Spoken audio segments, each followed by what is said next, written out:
Hello and welcome back to the Lore Raider. Firstly, can I just say thank you to all my viewers who viewed part 1 of this tournament, for it is the fastest growing video of all time on my channel, somehow getting 1,000 views in one day. And for me, that's amazing. I really hate to panhandle, but if you guys think what I do here is worthwhile, do consider giving a like, a share, and a subscribe, and more importantly, please comment your thoughts on the video, as it helps me determine if people enjoy the content and get to know my audience. Anyway, in today's video, we'll be looking at round 2 of the tournament. We'll be looking at classic Lara Croft of the original Tomb Raider timeline, and the new kid on the block, Survivor Lara Croft from the Survivor timeline. Whoever wins will be facing off against last episode's winner, 2001 movie Lara Croft, in the semi-finals. Without further ado, let's jump in.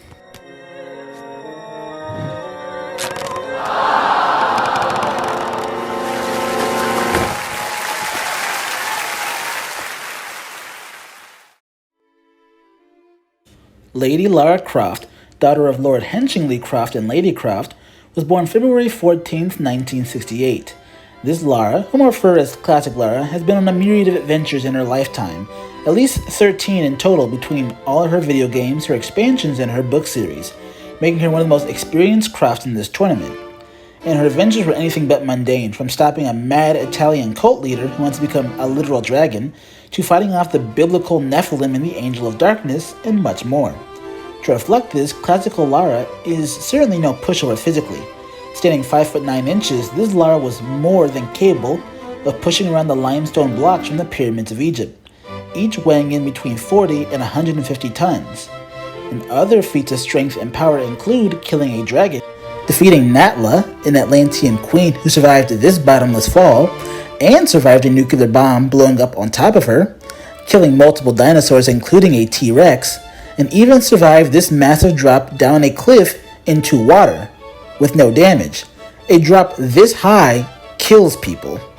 In terms of speed, she is no slouch either. Like all versions of Lara, she has her typical bullet timing feats aplenty, but she's also fast enough to maneuver on top of ground literally collapsing under her feet, and agile enough to make sequencing extremely precise jumps and ledge grabs possible. But her most impressive feat is how she managed to dodge the Puna throne room boss fight's lightning, which of course makes her a lightning timer at peak. In terms of equipment, this Lara comes packed. She has her trusty infinite ammo handguns, automatic pistols, Uzis, shotguns, M16 rifles, grenade launchers, revolvers, the MP5, and even a rocket launcher, with more gimmicky weapons including a harpoon gun as well as the crossbow. She also carries extra equipment like a compass, a flare, and flashlight.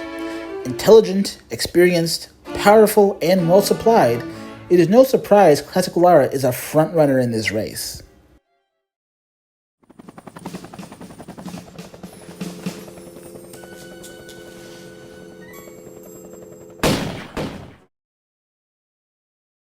I've seen how Trinity operates. Is that a no? It's a no fucking way! Lara Croft, aka Survivor Lara, was born February 14, 1992, and was the daughter of Richard Croft and Amelia Croft. While Survivor Lara can't boast to have the most adventures under her belt, she still has a very respectable 6 to 8 total adventures between her video games, the comic book series, and the books. In terms of her experience, this Lara does have the distinction of being one of the very few Crofts to outright topple a global organization, as Trinity in the Survivor timeline was truly an international organization that Lara is stated to have outright completely destroyed, save for one cell by the time of Shadow of the Tomb Raider. Now, in terms of her attack potency and other strength-based feats, this Lara has broken through rock walls, knocked out a man with a single kick, kicked a woman hard enough to send her flying, and is strong enough to push aside the lid of a stone sarcophagus, which weighs several tons, and managed to tackle her friend Sam through a wall.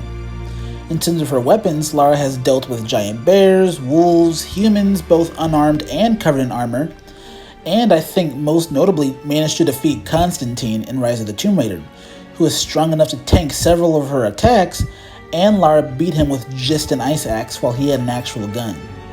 Oh, and I almost forgot, she threw her ice axe at a helicopter once and it exploded. Yeah. This Lara's real claim to fame is her durability. She was tortured for 20 minutes by being brutally beaten in the face. She didn't even come close to cracking. She has ignored being shot on multiple occasions to keep fighting. And let's not forget, she survived 2 missiles blasting the shit out of the house she was in, and she lived, while someone else right next to her died. Speed is the only thing that isn't that extraordinary with this Lara, but she still maintains the typical bullet timing speeds you'd expect from Lara Croft. However, before we cap off Survivor Lara, she was famously trained in the use of all her senses instead of just her eyes, resulting in the sixth sense we get in the video games. Finally, we must cover her weapons and equipment. Survivor Lara has her famous bow and arrow with multiple types. Fire arrows, rope arrows, poison arrows that can kill with a cloud of gas it spawns, explosive arrows, and broadhead arrows for armor piercing. She tends to have to scavenge for her other weapons, but she has shown proficiency with shotguns, handguns, bolt-action rifles, and more conventional semi-autos. A tough-as-nails Lara Croft who won't go down unless it's a kill shot.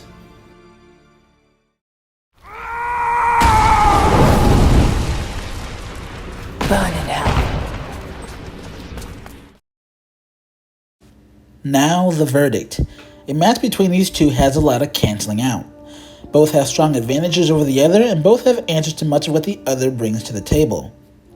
Classic Lara Croft is physically stronger than her much younger counterpart, and if it became a melee fight, Classic Lara's 150-ton muscles are worth a smidge more than Survivor Lara's 3 to 5 tons.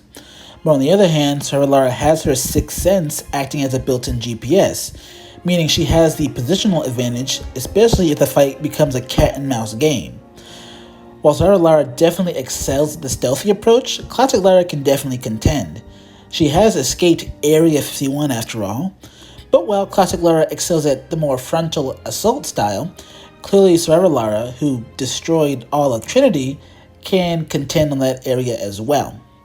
Classic Lara packs more firepower, especially with that grenade and rocket launcher, and her infinite ammo handguns gives her an undeniable attrition edge. Survivor Lara has those poison arrows though that threaten a one-shot kill if Classic Lara isn't careful.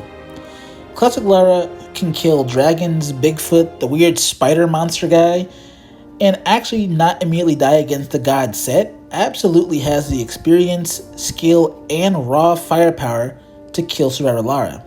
But the younger Croft is so damn tanky and has the endurance that this is easier said than done.